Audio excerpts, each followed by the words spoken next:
Supreme Court practice and procedure bill کے خلاف 8 رکنی لارج بینچ آج سماعت کرے گا۔ بل کے خلاف دائر مزید 3 آئینی درخواستوں کو رجسٹرار سپریم کورٹ آف نے نمبر الاٹ کر دیے ہیں۔ Chief justice Umar Ata Bandial large bench کی سربراہی کریں گے۔ درخواست گزار کے وکلاء اپنا مقدمہ عدالت میں پیش کریں گے۔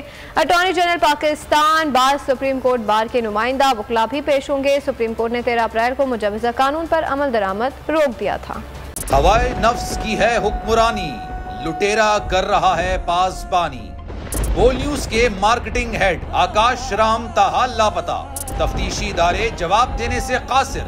اہل خانہ پریشان، بیٹے کی جدائی میں ماں غم سے نڈھال۔ جو بچو ہندو پر آئے تھے جو کو پاکستانی مکھے مہربانی کرے پنجو آکاش واپس کیو۔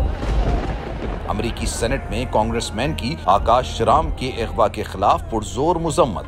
And I, of course, have been concerned about some of the terrible disappearances, some of the abuses of human rights in Pakistan. United nation نے بھی آکاش رام کی بازیابی کے لیے مؤثر اقدامات اٹھانے کا عندیہ دے دیا۔ مشکل کی اس گھڑی میں عالمی میڈیا سمیت انڈین میڈیا بھی چیخ کر آکاش رام کی بازیابی کے لیے آواز اٹھا رہا ہے۔ عالمی صحافتی تنظیم اور انسانی حقوق کی عالمی تنظیموں کی بھی آکاش رام کے اغوا کی مذمت۔ اف کیا ظلم ہے، بول انصاف کا منتظر۔